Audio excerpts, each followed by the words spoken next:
This is Money Talk 1310 and 100.9. Welcome to the Real Estate PB&J Hour, hosted by Realtors Paul Fuqua and Joyce Carcase, who are experts in the fundamentals of buying and selling homes and other real estate properties.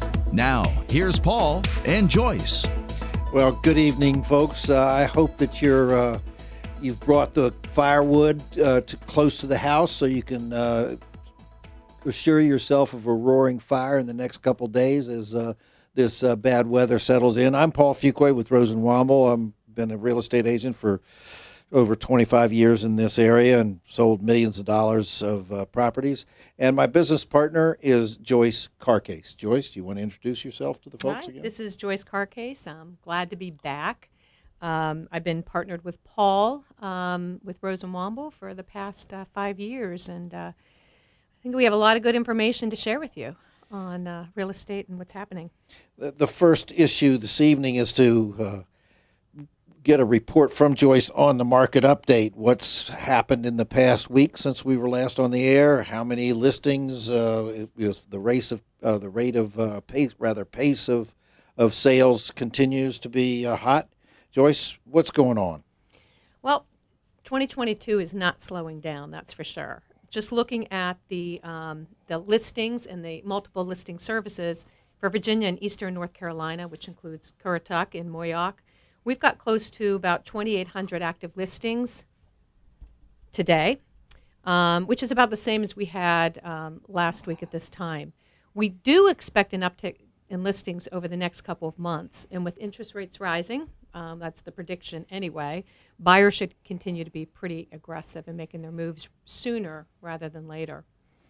We also need to consider that military transfers and relocations are typically between May 15th and September 30th, so we'll definitely be seeing more houses coming on the market as well as more buys at that time. Well, if you want to maximize your opportunity to sell to the military market, you can't wait till May, can you? You've got to be really at least 60 days prior to that because of the time it takes to close a transaction. Is that correct? Yeah, that's true, and that's something we're going to talk to a little bit later in the show. Well, tell me where the inventory falls right now in terms of what's the largest number in price points. I think because most people, they buy a house predicated on a neighborhood and what their budget will allow. So can you give the folks out there a breakdown of the inventory levels by price? Yeah, interestingly, you've got an equal number of homes being sold between 151,000 to 500,000, which is a pretty big differential in price points, but very equal in what's being sold in the market. And they're selling in an average of 20 days, which is pretty significant. Homes priced from 5 to 600,000, their average sale is around 25 days. And 600 to 900,000, we're looking at an average sale of about 1.6 months, which is pretty remarkable. Even luxury homes, 900 to 2 million, those are selling within 2.7 months. Now, traditionally, or historically, I should say, you're looking at anything that's above $1 million. That typically would take 12 months, sometimes 18 months to actually sell those properties. So it's pretty telling of our times. Well, let's define for the listening audience what we mean when we say market time. Is it from the time they start talking about putting it on the market, and then when they put it on the market, and then when it closes? What is the timing? When they say market time, what does that mean? So market time is actually the time that you list your house. It's actually showing up on the MLS, so it's out there for the public consumption, to the time that you actually ratify that contract, which means there's agreement between the two parties that the house is going to be sold. Is it just ratify, or what about things like homeowners association contingencies and property inspection contingencies? Don't those have to be removed before it's considered a pending sale? Yeah, absolutely. So typically in Virginia, you've got a 10-day period is what you'd have for doing a home inspection. And any time during that period, you can walk away as being the buyer, look at the report and say, it's time for me to walk, or I'm going to stay and I'm going to negotiate some fixes for this house, or just take the house as it is. The other opportunity that you have is if you have a homeowners association, when that comes in, you have 3 days from the date that you receive that to read the bylaws and determine whether or not you want to live in that community. And after that 3-day period, then your contingencies are done. They're completed at that point. So then you truly have a ratified contract. So if I buy a house, I buy your house, and it's in as a homeowners association, and I'm going to have a home inspection. Mm-hmm. If I have whatever time frame is written into the contract to get that home inspection done, correct? That's correct. So if it's 10 days, during that 10-day period, I can walk away. Yeah. Do I give up my deposit? Nope. Okay. Now, let's say we've had a home inspection and everything looks pretty good, but there's some windows that don't work and stuff like that. What do I do about those? You can negotiate that with the client. You can ask if they can, if they will make certain repairs. They're going to make it more agreeable to you. And the seller has the consideration of accepting those or saying no. Take the house as it is. And the condominium or homeowners association documents, that's also the same. If I don't like what the rules are, then I can walk away and still keep my deposit, get my earnest money deposit? Okay. That's correct, but you've got to do it within that time frame. So you'll receive it. You've got 3 days to read those bylaws and decide whether or not you want to live in that community or not. We're kind of gotten off the subject of the timing of the actual market conditions. Tell me what the quickest sales, which areas of the region are seeing the fastest movement of houses off the market? Okay, it's definitely here in the south side. We're seeing the quickest sales starting in Virginia Beach, followed by Chesapeake, Suffolk, Norfolk, and Portsmouth. And then in eastern North Carolina, Moyock and Currituck, you're seeing that's following within the south side. But as far as on the peninsula, surprisingly, you're looking at York, you're looking at Williamsburg. They're moving very, very quickly, meaning those houses are selling very quickly. And Newport News, Hampton, and Gloucester. Okay, I think I'm going to postulate that one of the reasons why we see fast sales in York and Williamsburg is that they're large numbers of what could be considered retirement homes. And we're seeing an influx into this area again of people retiring out of the Northeast and the Midwest, moving to a resort area and a pleasant area. Yeah, that's a good point. And I don't know what the specific statistics are for what the average price is in Williamsburg and York, but I'm assuming, based on previous deals we've been involved with, that it is somewhat discernibly more or discernibly higher as an average sale in Williamsburg and in York, in contrast to Chesapeake or Suffolk or maybe or Norfolk. Would you substantiate that, or can you? Yeah, I think so. And especially, you look up at the Kings Mill area up in Williamsburg area as well. It's a lot of retirees are moving into that area. Yeah, we've actually showed homes up there. We showed that one house that was, $1.8 million that was a show place, but it's going to be very difficult to sell any time for the kind of price because of the lack of grounds. My personal opinion is if I'm going to spend $1.5 to $1.8 million, I want some dirt. I want some yard. I want some place to let the dogs go. I don't want to have to climb over somebody's fence to get into a backyard. Now, when we're selling these houses, or when people are looking to buy these houses, what do you think are the most important considerations they bring to the table as a prospective buyer? The most important considerations? As a buyer. As a buyer? Well, number one, you want to make sure that they're qualified. No, I'm talking about, let's pretend you're going to buy a house. Mm-hmm. What do you come to the table with, in your mind, what you have to think about to buy? To buy the house? Well, number one, I do have to have the finances to support it. Number two, I want to find out what's the best location for me. Okay. Is it finances first? Finances, absolutely. You've got to know what you can afford. Okay. Then neighborhood? I'm Yeah, asking these questions because I'm segueing into, I like that word, segue. I don't know what it means, other than I've heard other people use it. But let's segue into how you prepare to sell your house. Because if you don't know what the buyers are doing, then how are you going to be able to meet their needs and sell your house? So your neighborhood and your budget. So I think what we need to move on to is what are the areas that, or what should you do or not do, or what can you afford not to do to sell your house? And a feature of that is, as you've already brought up, the financial aspects. And today, the financial aspects are changing somewhat. I'm going to touch on very briefly the facts of what the interest rates are. And home financing, mortgage interest rates are not predicated on what the Fed does. You know, when you see the reports that the Fed has changed the underlying rate, that does not have direct impact on mortgage rates. The bond market, people who invest in bonds, that's what drives interest rates.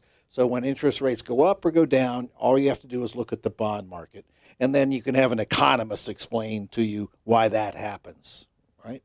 So the activity. But right now, if you were a non-conforming borrower, or the house is a non-conforming buy from the standpoint of what the numbers are, its value, a non-conforming loan is one that is in excess of $647,000.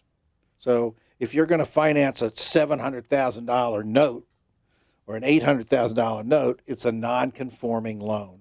And as a consequence, it's going to be charged a certain interest rate on its face.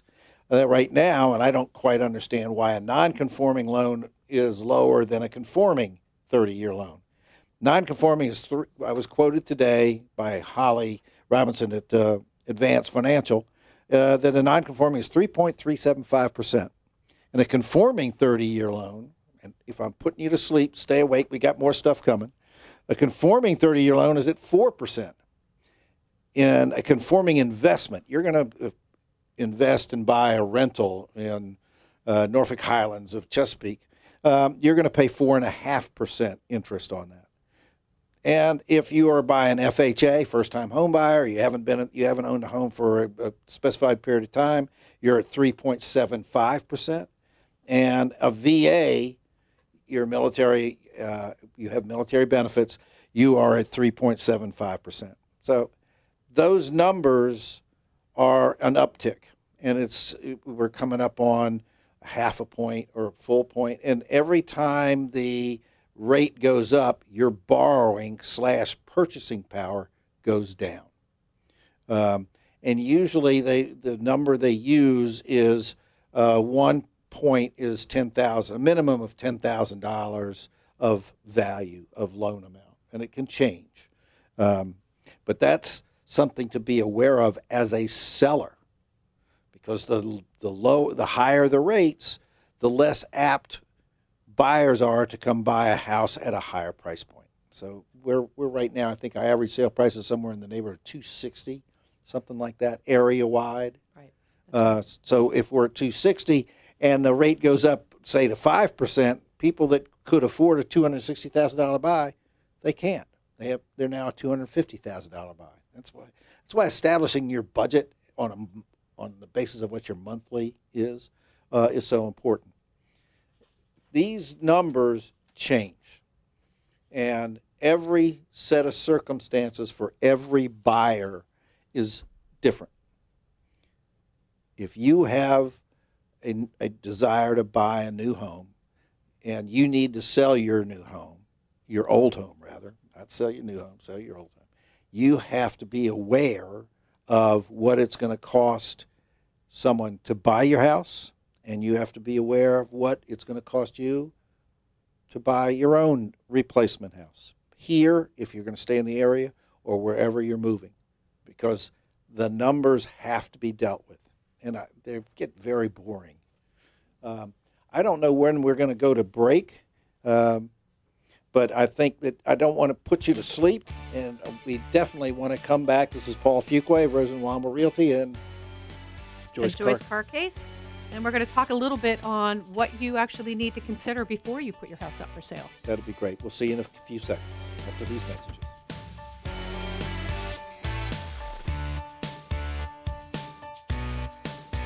A new year comes with new excitement, new ambitions, new milestones.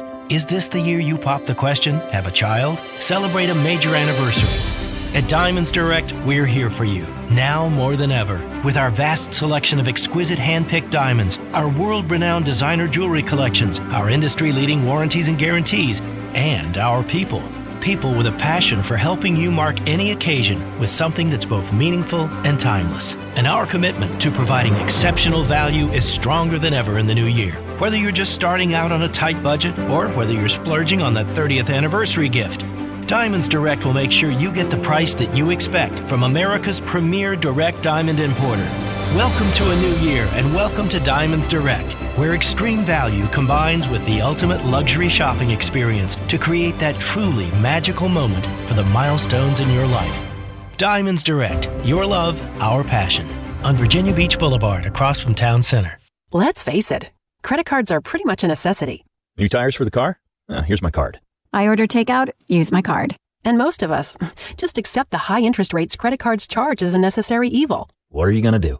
Get a low fixed-rate credit card consolidation loan from Lightstream from $5,000 to $100,000 and pay off those credit card balances. Apply online, and you could get your money as soon as the day you apply. The average credit card company charges over 19% APR, but with Lightstream, you can get a fixed rate as low as 4.98% APR with autopay and excellent credit. Now I can pay off my high-interest credit cards and save money with a much lower rate. Apply today at lightstream.com/radio and get an additional interest rate discount. That's lightstream.com/radio. lightstream.com/radio. Subject to credit approval. Rates range from 4.98% APR to 19.99% APR and include a 0.5% autopay discount. Lowest rate requires excellent credit. Terms and conditions apply and offers are subject to change without notice. Visit lightstream.com/radio for more information. There's no question the real estate market is hot. And with home prices at record highs, you might be tempted to sell. But there's a better choice for long-term investing. The demand for quality rental properties has never been higher. And if you're concerned about the hassle of being a landlord, you should know about 757rentalhomes.com, the area's premier property managers since 2005. 757rentalhomes.com does it all. They'll advertise your rental, handle tenant inquiries, process applications, prepare leases, collect rents, manage maintenance issues, and all with a simple fee structure and low startup cost. 757rentalhomes.com managed properties have a low vacancy rate and spend less time on the market thanks to exceptional client support and customer service. Locally owned and military friendly, 757rentalhomes.com will make real estate work for you. Call 757-226-7417 or visit 757rentalhomes.com. Finding great candidates to hire can be like, well, trying to find a needle in a haystack. Sure, you can post your job to some job board, but then all you can do is hope the right person comes along, which is why you should try ZipRecruiter for free at ZipRecruiter.com/radio. ZipRecruiter doesn't depend on candidates finding you. It finds them for you. Its powerful technology identifies people with the right experience and actively invites them to apply to your job. You get qualified candidates fast. So while other companies might deliver a lot of hay, ZipRecruiter finds you what you're looking for. The needle in the haystack. See why 4 out of 5 employers who post a job on ZipRecruiter get a quality candidate within the first day. ZipRecruiter, the smartest way to hire. And right now, you can try ZipRecruiter for free. That's right, free at ZipRecruiter.com/radio. That's ZipRecruiter.com/radio. ZipRecruiter.com/radio. Good morning. Time to get up and go to work. Oh, no, I don't wanna. Good morning. Time to get up and... No! Tired of waking up to the same old job? Like your life is Groundhog Day repeating itself? This Groundhog Day, change it up and find your dream job. February 2nd, it's the Tidewater Job Fair presented by MillersHomeComfort.com at the Chesapeake Conference Center from 11 till 4. Choose from hundreds of career opportunities from several dozens of Hampton Road's top employers. For details, go to TidewaterJobFair.com. Welcome back to the Real Estate PB&J Hour on Money Talk 1310 and 100.9. Rose and Womble Realtors, Paul Fuqua and Joyce Carcase continue their discussion of the fundamentals of home buying and selling. Welcome back. This is Joyce Carcase. I'm here with my business partner, Paul Fuqua. And we've had some interesting conversation about the overall market, what's selling, what's not, what's selling fast, and the regions. We're now looking at really discussing whether or not you can afford not to sell your house during this peak market time. This is a wonderful time to sell your home because there's such a low number of properties on the market.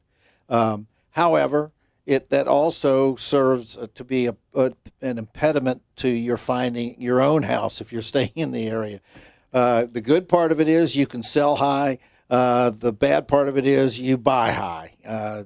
There's very little chance of you being able to sell your current home at the highest possible price and then finding a house that isn't also at the highest possible price considering its neighborhood and its condition. So there are things that you have to consider when you are taking the steps to sell your current residence. And because I've been talking finance, the first element that you should know and should make available to the agent you're working with is how much do you owe? And what would your payoff be in 30 days, 60 days, or 90 days? Now remember, what you owe is principal and interest. The taxes and insurance, those are impounded monies, escrowed monies, so that the lender, the bank, can make those payments for you in advance so that there's no chance of the house burning down and there not being replacement money. So that's a key element for you when you even start to think about selling your current house. Yeah, and another consideration too, and it's something we always ask our sellers, is if they have a survey from when they purchased the property. That's always going to be important. We're also... surveys are too often discarded, and they serve a very useful purpose in the whole process, in large part because when your sale or your purchase or your ownership of the property is encapsulated in a deed, there is, well, Joyce, I always use this as a trivia question for my friends. How is your house described in your deed? Is it as a 2-story brick, 3-bedroom, 2.5 bath, 2-car garage? Neither. No. It's dirt. It's dirt, and it's the improvements that are on that dirt. Yes. It's your dwelling, meaning your home, your pool, anything that you've added onto that property. Those are not on the deed. The deed describes the property, the dirt, the land that the improvements are on. So if you're ever sitting at a bar and you want to win a quickie trivia question or game, just ask them, well, how do they describe your house on the deed? And because it's described as an improvement thereon. That's why a survey is so important. Because if you don't have delineated boundaries, you don't know what you own or not. When you go to have a fence put in, they're going to ask for the survey. You're going to put a pool in, they're going to ask for a survey.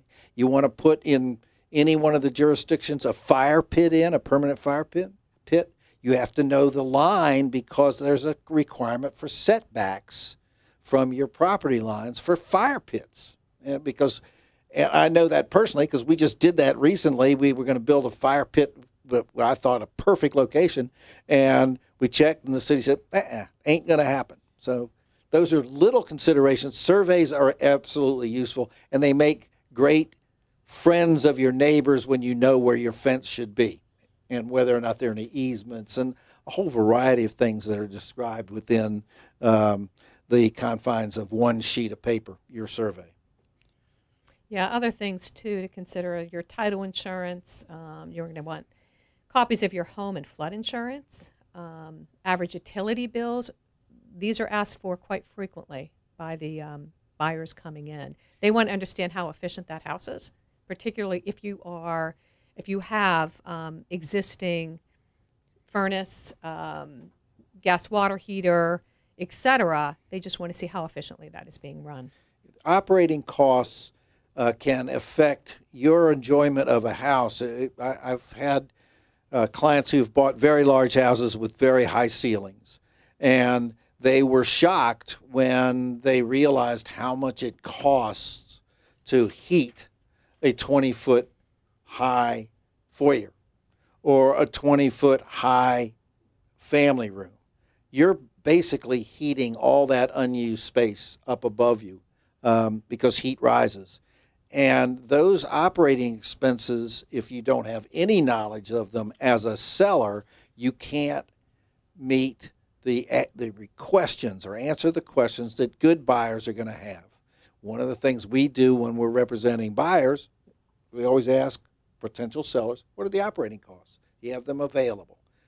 And we would like to have that information from our seller clients. Just a reminder, you're listening to the Real Estate PB&J Hour, 1310 AM and 100.9 FM. Please call in if you have any questions, 757-449-1310. No, 497-1310, right? 497. 497-1310.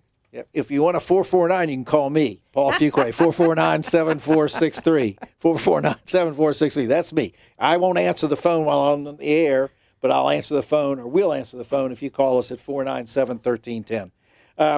Now, Joyce, you've handled a lot of listings with me as a partner, and one of the things that we always insist upon is some form of inspections.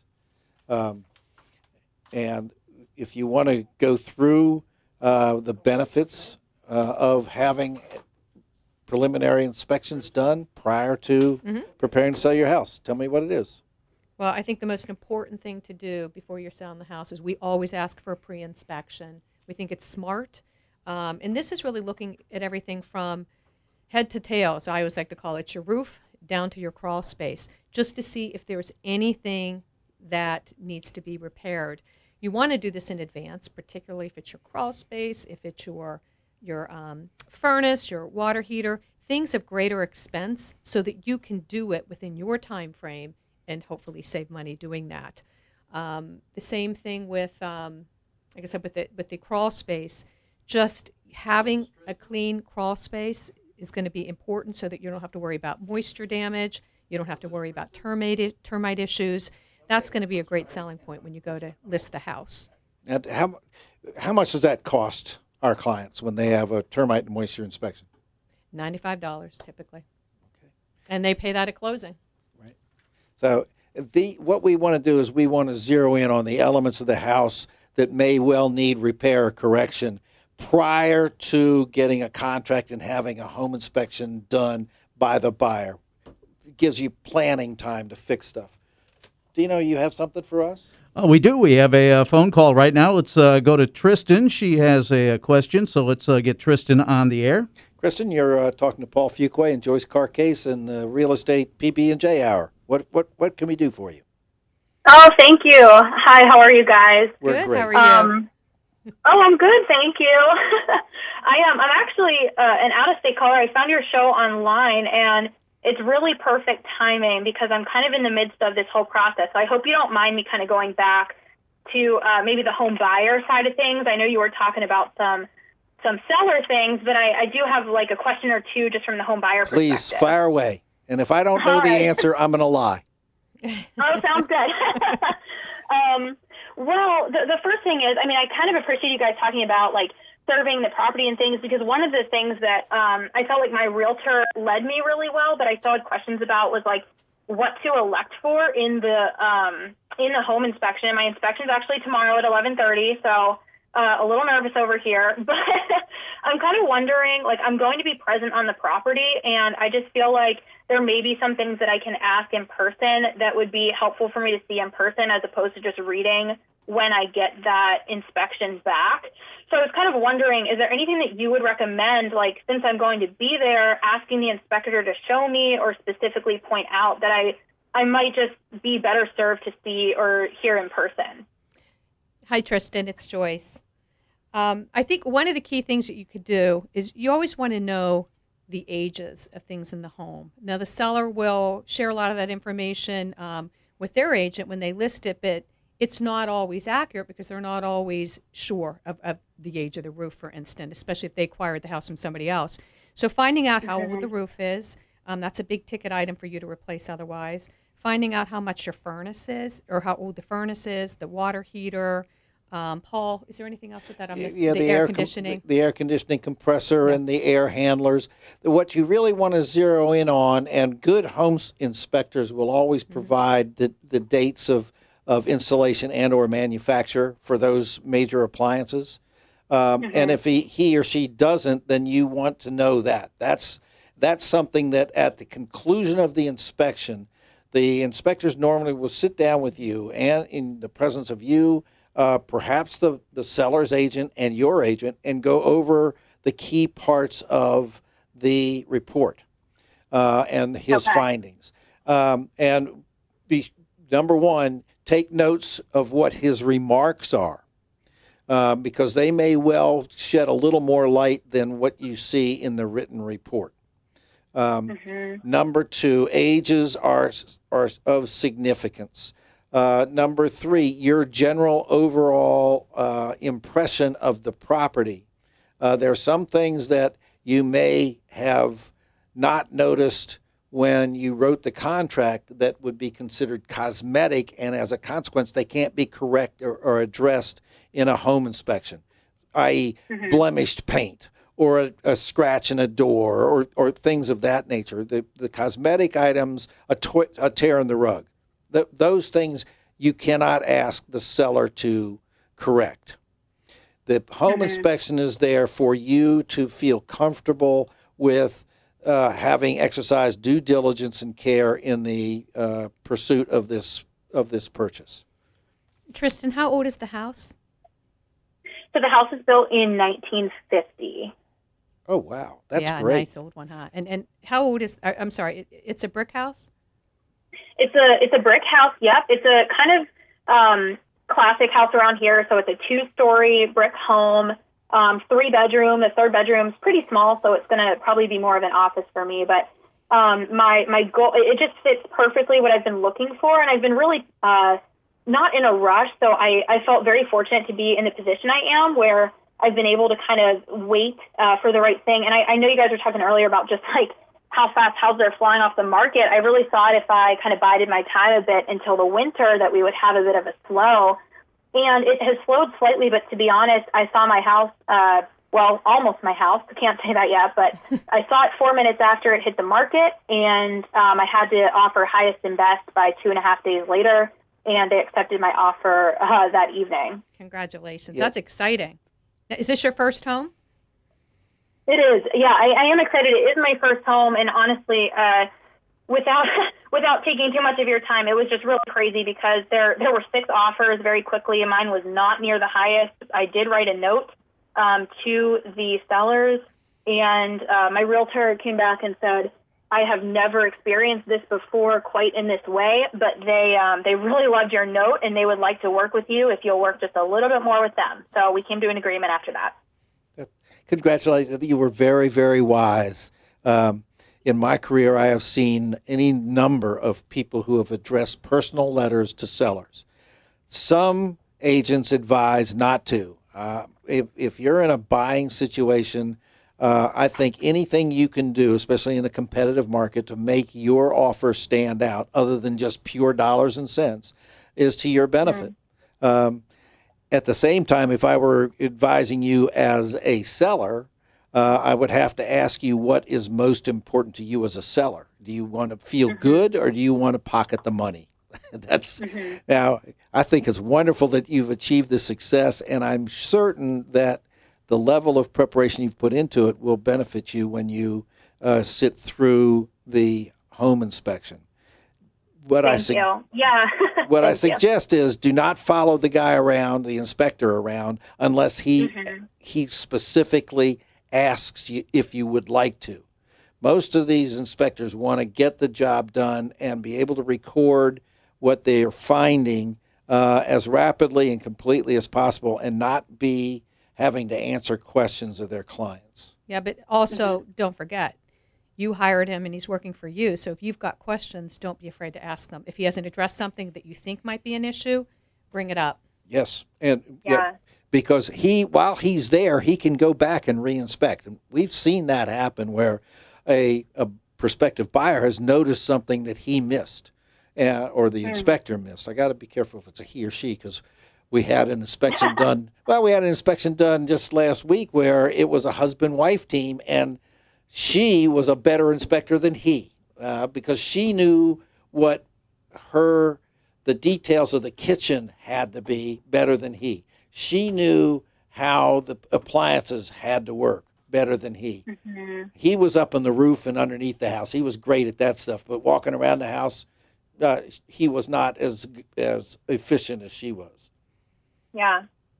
Well, and I have to be honest, I did let him know. I did a good bit of research before I chose an inspector, of course within the time frame that I was allowed to, but I kind of let him know in advance, like a couple bullet points that I have potential concern with from what I saw. Yes. And then I'm going to take a list of questions at the end. And I like how you said just kind of let him do his thing, but also remember, like, I hired him because I really had to remind myself of that too, because I was really concerned with being pushy and just finding that balance. But I'm hoping that kind of by letting him know those few things in advance, that he'll kind of know what I'm concerned about, and he won't feel like I'm hovering. So.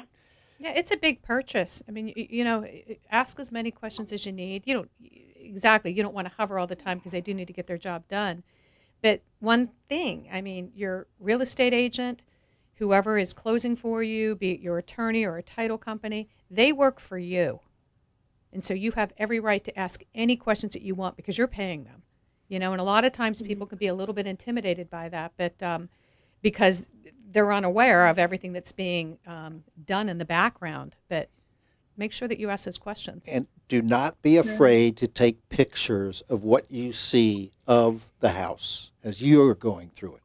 Good inspectors do a wonderful job of providing photography, but you want to take pictures of rooms and windows and furniture and things that you can have available to you, not only now while you're considering the contingency removal, but also later. Oh yeah, I remember they had this in that room, and it was really neat. And and what do those curtains look like? And that type of stuff. It provides good background for you when you start making this house yours, and especially colors. Yeah. No, I appreciate that, because I think just at 27 years old, going through this process for the first time, really trying to just cover everything, and also just accepting that I can't know everything, which is kind of hard. And that's why you trust, your realtor, and you trust the inspector, et cetera. But I think it was just really finding the right relationship that I could trust, and then really understanding there were areas that I was going to have some strengths that I knew I could bring to the table, but I was really looking for a realtor that could bring all those things that I knew I just couldn't understand. And I just feel like we've had such a great complement. It's been just a really complimentary relationship. So I've been really grateful because it's been a great guide, That's exciting. That's how it should work. I'm very happy that you're speaking highly of your real estate agent, because we're really like one step below the how do I phrase this? The confidence level. Whatever you say, it's not going to. All right, I'll never mind. I won't say. I know. I mean, come on. Hey, look, people don't trust car salesmen and real estate agents. That's just the way it is. You build trust. Well, you build trust. I have to be honest. At the beginning, I told him, I said, I might have a little bit of trouble trusting you at first. And I said, and I'm not even sure yet who I'm going to work with, but just so that we're clear, I don't know quite how all this works, and I don't want to commit myself accidentally. And he laughed, and he was like, it's fine. And I was like, all right, cool. I'd love to see houses if that's okay. And he was like, yep. And then he was like, I'm going to show you why I'm going to be the agent for you. And so we really went back and forth, and it was very much like I don't know, he definitely put in the work, but I also when I just realized he's a good guy and is bringing a lot to the table, and I do trust him, it was a relief, because I don't know, I really wanted that relationship, and I had a couple people that I thought would be great to work with, and it was just a bit of a difficult decision, because I tend to get emotionally wrapped up, and learning to be a little more businessy is not always easy for me. So. Well, what we hope you will do is next Thursday at 5 o'clock, you will make a call in to 757-497-1310, and you will update us on the success or failure of the home inspection process for you. In the meantime, we greatly appreciate your taking the time to call in, and being so open and communicative. And I'd like to thank you, and I know Joyce would too. Yeah, and kudos to you, 27, getting your first home. You're on your way. That's fantastic. We're going to have. Thank you very much. Thank you, Tristan, for calling in. We're going to have to take a break now from the Real Estate PB&J Hour. We hope you'll be back to us in a few minutes. This is Paul Fuqua, Rosenweimer Realty. And Joyce Carcase. Thank We'll see you in a couple minutes.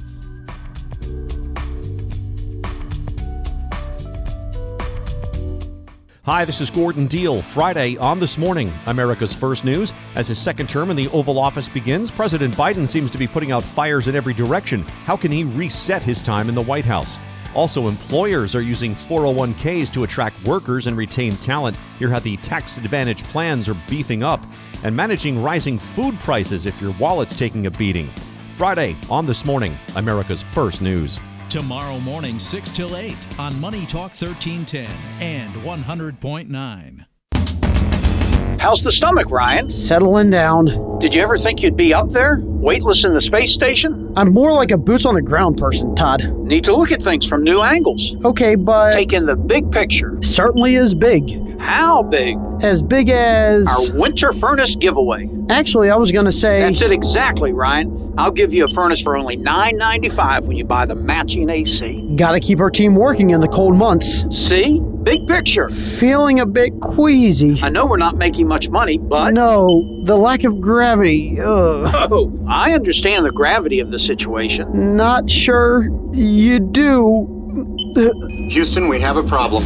OneHourComfort.com. Always on time or... You don't pay a dime. OneHourComfort.com. We only have 232 furnaces left to give away. Still not feeling so... Don't worry, Ryan. Just look out the window. Not helping. Independently owned and operated. A new year comes with new excitement, new ambitions, new milestones. Is this the year you pop the question, have a child, celebrate a major anniversary? At Diamonds Direct, we're here for you, now more than ever. With our vast selection of exquisite hand-picked diamonds, our world-renowned designer jewelry collections, our industry-leading warranties and guarantees, and our people. People with a passion for helping you mark any occasion with something that's both meaningful and timeless. And our commitment to providing exceptional value is stronger than ever in the new year. Whether you're just starting out on a tight budget or whether you're splurging on that 30th anniversary gift, Diamonds Direct will make sure you get the price that you expect from America's premier direct diamond importer. Welcome to a new year and welcome to Diamonds Direct, where extreme value combines with the ultimate luxury shopping experience to create that truly magical moment for the milestones in your life. Diamonds Direct, your love, our passion. On Virginia Beach Boulevard, across from Town Center. Let's face it, credit cards are pretty much a necessity.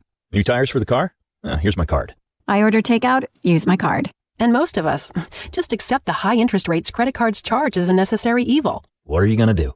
Get a low fixed-rate credit card consolidation loan from Lightstream from $5,000 to $100,000 and pay off those credit card balances. Apply online, and you could get your money as soon as the day you apply. The average credit card company charges over 19% APR, but with Lightstream, you can get a fixed rate as low as 4.98% APR with autopay and excellent credit. Now I can pay off my high-interest credit cards and save money with a much lower rate. Apply today at lightstream.com/radio and get an additional interest rate discount. That's lightstream.com/radio. lightstream.com/radio. Subject to credit approval. Rates range from 4.98% APR to 19.99% APR and include a 0.5% auto pay discount. Lowest rate requires excellent credit. Terms and conditions apply and offers are subject to change without notice. Visit lightstream.com/radio for more information. The best value in Hampton Roads Golf is back. Play 5 quality courses for one low price thanks to your friends at Max Media and ESPN Radio 94.1. That's right. Play Ford's Colony, Cypress Point, Deer Run, and Newport News, Royal New Kent, and Chesapeake Golf Club for just $65. You can only get this great deal by going to maxmediastore.com, and our very limited supply has sold out every time, so be sure to go to maxmediastore.com today. That's 5 great courses for just $65 only at maxmediastore.com.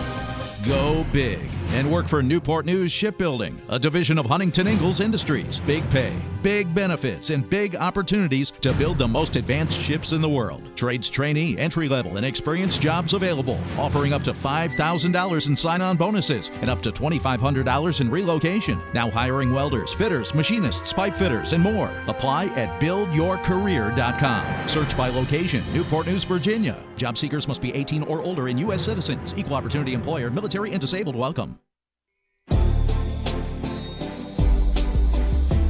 Welcome back to the Real Estate PB&J Hour on Money Talk 1310 and 100.9. Rose and Womble Realtors, Paul Fuquay and Joyce Carcase continue their discussion of the fundamentals of home buying and selling.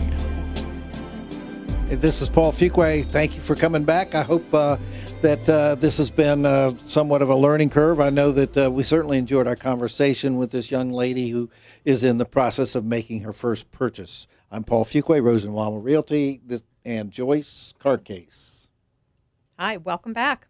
We're going to actually pick up where we left off. Our caller was talking about first-time buyer, talking about home inspections and what you can expect from them, what she should expect from them, and questions that she should ask. So we're going to just kind of pick up where we stopped on what you actually need to do as a seller to prepare for the sale of your home, but also to anticipate what the buyers are going to see during that home inspection. Yeah, we had a call-in who basically encapsulated what you as a seller have to be concerned about and why we as your agents really suggest strongly that you have the inspections done prior to going on the market. Definitely the termite moisture. But also a home inspection. It's a small amount of money to invest so that you can anticipate problems. You can correct them before it goes on the market so that you don't run the risk of losing a contract because there is an issue that you don't want to. You're surprised at. There's nothing worse in the process of selling a home. Being confronted with surprises, especially on condition.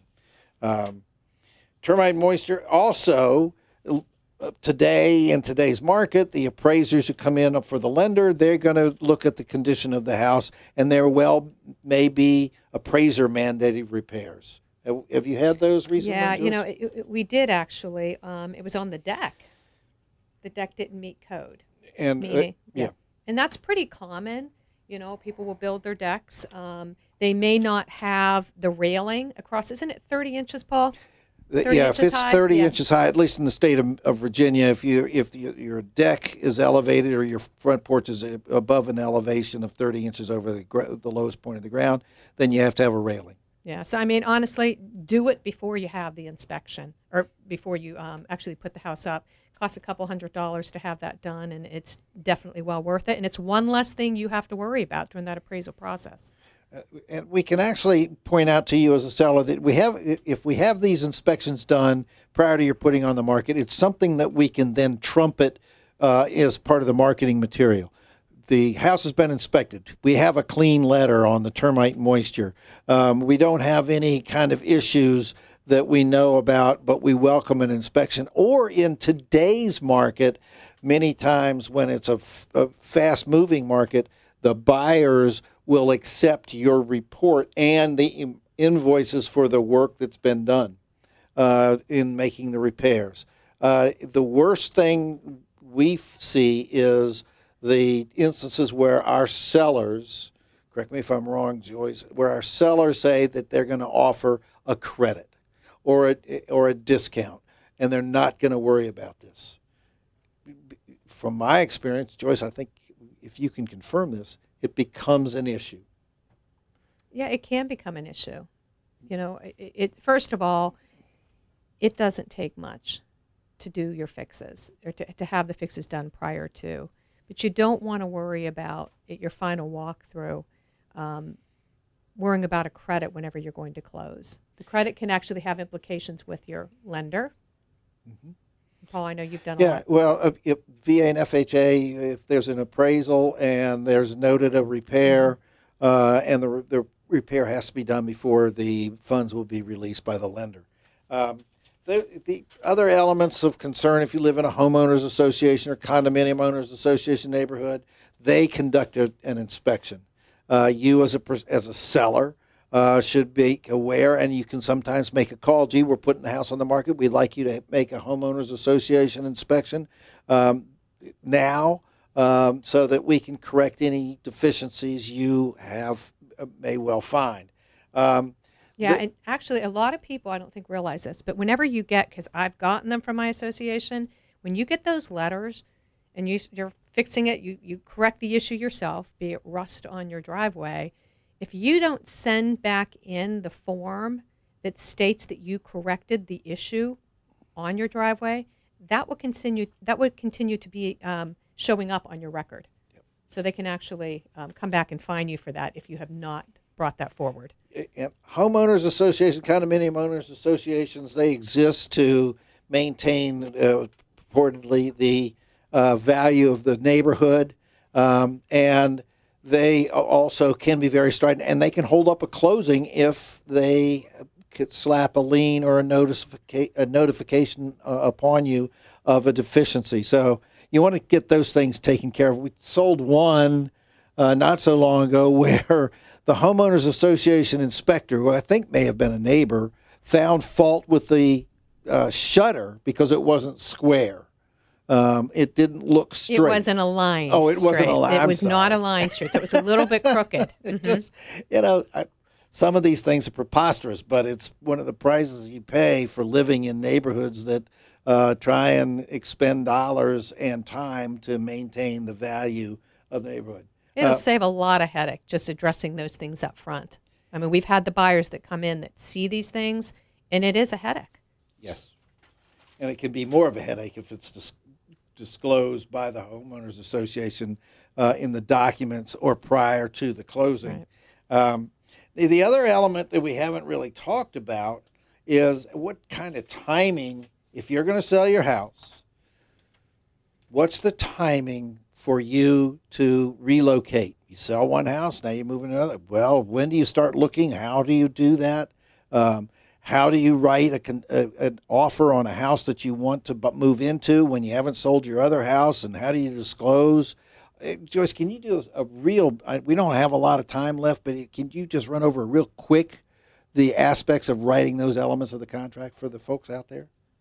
The timing? Well, how do we handle, how would you suggest we handle the issue of, I'm going to sell my house. It's going to go on the market on the 5th of February. I anticipate it selling on the 7th or 8th of February, and we want to be in a new house in February. Can we do that? What happens to those people? Well, in today's market, if you've got a contingency like that, you're probably not going to get the house that you want to buy, because if you're contingent on selling your home in order to buy a home, the market isn't supporting that, not as strongly as it used to. Right. We do know that the sell is going to go quickly. We do know that those offers come in, that you can get the contract ratified, but you need to have a plan A, a plan B, and a plan C. So let's say that you want to sell that house and you have a cash buyer that comes in and says, hey, we can close within 30 days, 45 days. Where are you going to go? You have so many considerations there. You've got to consider, number one, your relocation fees, because you got to pack everything up and move it. Number two, are you going to rent? Do you have a rental that you could move into? Or are you going to have a place to stay while you're looking for a home to buy? I mean, there's a lot of considerations there. This is actually a lot. These are great questions, and that's a great lead into our next show. Next week, we will be back on the air at 5 o'clock, not 6 o'clock, 5 to 6 at 1310 AM and 100.9 FM, Money Talk. This is Paul Fuqua with Rosenwamble Realty. This is Joyce Carcase. Have a safe evening. Thank you. Bye-bye, people.